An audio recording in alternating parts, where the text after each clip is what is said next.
नमस्कार दोस्तों, DWS zone data with Saurabh में आपका स्वागत है। आप फुल नेम टाइप कीजिए। तो जैसे आपने फुल नेम टाइप किया, उसके बाद मैं अपना first name, then mid name,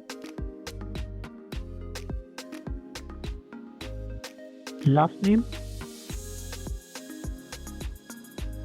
इस तरह से रखता हूँ।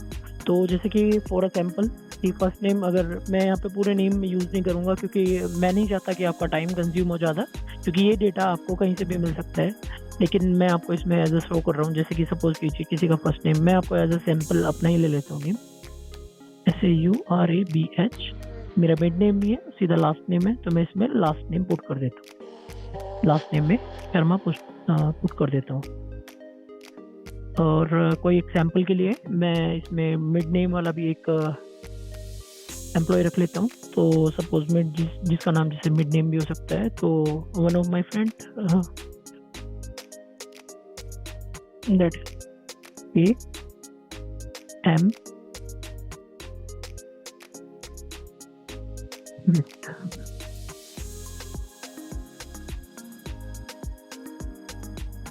तो अभी देखिए, जो ये मैंने सबसे पहले फुल नेम का टैब रखा है, आपको एक नया फॉर्मूला सिखा रहा हूँ।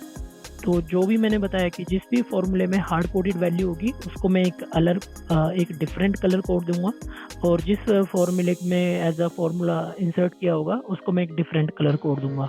तो ये जो भी मैंने वैल्यू पुट करी है, ये सारी हार्ड कोडेड वैल्यू है, और ये मेरी ट्रू अ फॉर्मूला, तो इसलिए मैंने इसे डिफरेंट कैटेगरी में पुट किया हुआ है। तो इसमें मैंने Alt HTR, क्योंकि मुझे वही फॉर्मेट चाहिए था, मुझे फॉर्मेट चेंज नहीं करना था। तो मैंने इधर एक नया फॉर्मूला होता है, तो मैं आपको इंट्रोड्यूस कराता हूँ। ज्वाइन करने के लिए काफ़ी सारे फॉर्मूले हो सकते हैं, ठीक है। मैं आपको वन बाय वन सारी ही अप्रोच सिखा देता हूँ। तो सबसे पहले मैं आपको सिंपल अप्रोच सिखाऊंगा। तो आप देखिए कि इक्वल टू लगाएंगे, फर्स्ट वैल्यू को सिलेक्ट करेंगे। फर्स्ट वैल्यू के बाद आप एंड एक एम्परसेंड जो सिंबल होता है शिफ्ट के साथ, जो कि किसी भी कीबोर्ड में किसी पे 7 पे होता है, किसी पे 8 पे एंड का एक सिंबल लगाएंगे। उसके बाद अगर आपको अपने फर्स्ट नेम और सेकंड नेम के बीच में स्पेस चाहिए, या फिर कोई भी एक स्पेशल कैरेक्टर चाहिए, तो आप उसमें पुट कर सकते हैं। तो मुझे जैसे कि स्पेस चाहिए, तो मैं डबल इन्वर्टेड कोमा के अंदर एक स्पेस इंसर्ट करूंगा, और देन दोबारा एक एंड इंसर्ट करूंगा। और जैसे कि मिड नेम मुझे अभी मेरे इस केस में क्या है कि मुझे मिड नेम के लिए भी एक स्पेस लेना होगा, अदरवाइज वो मिड नेम जॉइंट हो जाएगा। तो अगेन मैं एक स्पेस देता हूँ डबल कोट के अंदर, और एंड के साथ लास्ट की सीरीज सेलेक्ट कर लेता हूँ। तो इससे क्या होगा कि जैसे ही मैंने ये नेम इंसर्ट किया, अब आप देखेंगे कि ये जो मेरा नेम है डबल स्पेस के साथ आ रहा है।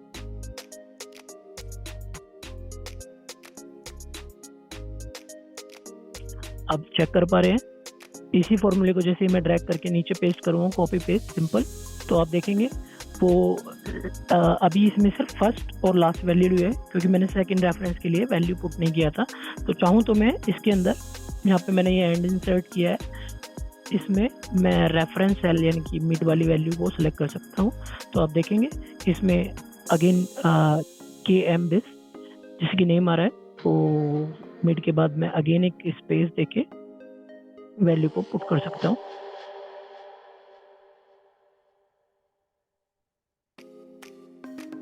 तो अभी आप देखेंगे ये इधर पूरा नेम आ चुका है।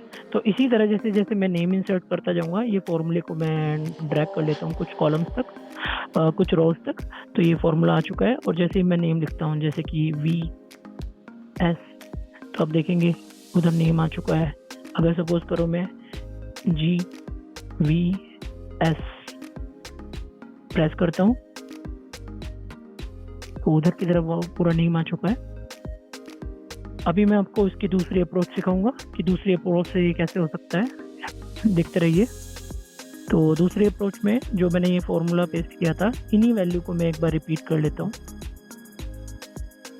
तो एक फंक्शन होता है जिसे बोलते हैं हम कॉनकैटिनेट। तो फर्स्ट अप्रोच में मैंने आपको एंड लगाना सिखाया, सेकंड में मैं आपको कॉनकैटिनेट सिखाता हूँ। तो कॉनकैटिनेट में आप इक्वल टू लगाएंगे, कॉन्कैटिनेट लिखेंगे। कॉन्कैटिनेट के बाद जैसे ही आपने फॉर्मूला देखा तो इसमें कहता है कि टेक्स्ट 1, तो जैसे कि हमारा ये टेक्स्ट 1 है, उसके बाद ये टेक्स्ट 2 है, उसके बाद ये टेक्स्ट 3 है। लेकिन अभी मैं अगर इस फॉर्मूले को लगाऊंगा तो आप देखेंगे इसमें बीच में कोई भी स्पेस नहीं आया है, डायरेक्ट जो नेम थे वो सीधे ज्वाइंट हो गए। तो इसमें अगर मुझे स्पेस चाहिए तो मुझे अगेन यही करना होगा।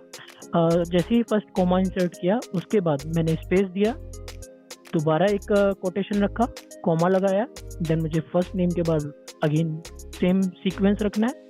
तो जैसे ही कॉमा इंसर्ट हुआ तो अगेन मैंने यही अप्रोच रखी है, double quote then comma insert. तो अब आप देखेंगे जिस नेम में 3 डिजिट होते हैं, लाइक जैसे कि सपोज कीजिए के एम बेस, तो इसमें आपने देखा होगा कि के बाद एक स्पेस आया है, एम के बाद एक स्पेस आया है, और इसी तरह लास्ट में अगर आप देखेंगे जिसमें लाइक फर्स्ट नेम और लास्ट नेम है, लेकिन उसमें आप देखेंगे इधर डबल स्पेस आ चुका है। तो इस तरह से भी ये अप्रोच सही नहीं है। अभी एक्सेल में मैंने एक नया फॉर्मूला देखा है, तो मैं आपको उस फॉर्मूले के बारे में बता देता हूँ थोड़ा।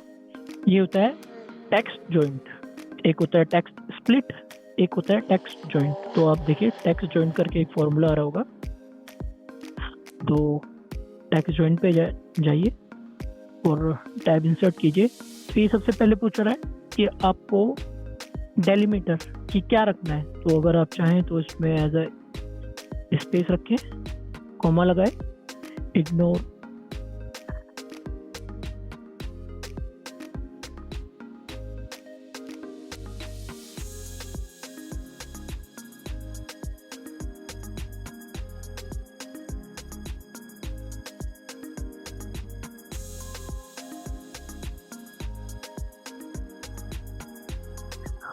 जैसे कि मैं आपको फर्स्ट अप्रोच और सेकंड अप्रोच बता चुका हूँ, तो मैं आपको थर्ड अप्रोच की तरफ ले जा रहा हूँ।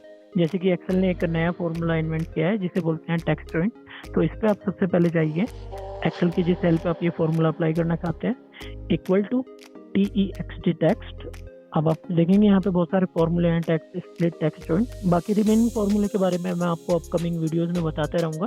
तो अभी हम टेक्स्ट जॉइंट लगा रहे हैं। टेक्स्ट जॉइंट पे मैंने क्लिक किया तो सबसे पहले ये पूछ रहा है डेलीमीटर्स कि आप क्या चीज़ बिटवीन द टेक्स्ट आप इंसर्ट करना चाहते हैं। तो मैं डबल कोट के बीच में स्पेस इंसर्ट किया है। उसके बाद ये कह रहा है इग्नोर, तो आपको इसमें हमेशा फॉल्स लिखना होगा। और उसके बाद आप जिस भी पर्टिकुलर रेंज को सेलेक्ट करेंगे उस रेंज का एक सीरीज को सेलेक्ट करने के बाद एंटर प्रेस कीजिए। तो अगर आप देखेंगे इसी फॉर्मूले को, इसमें ये मुझे लाइक जहाँ पर मेरा नाम 2 है, जहाँ पे लाइक फर्स्ट नेम और लास्ट नेम है, उधर मुझे ये एग्जैक्ट करेक्ट वैल्यू दे रहा है।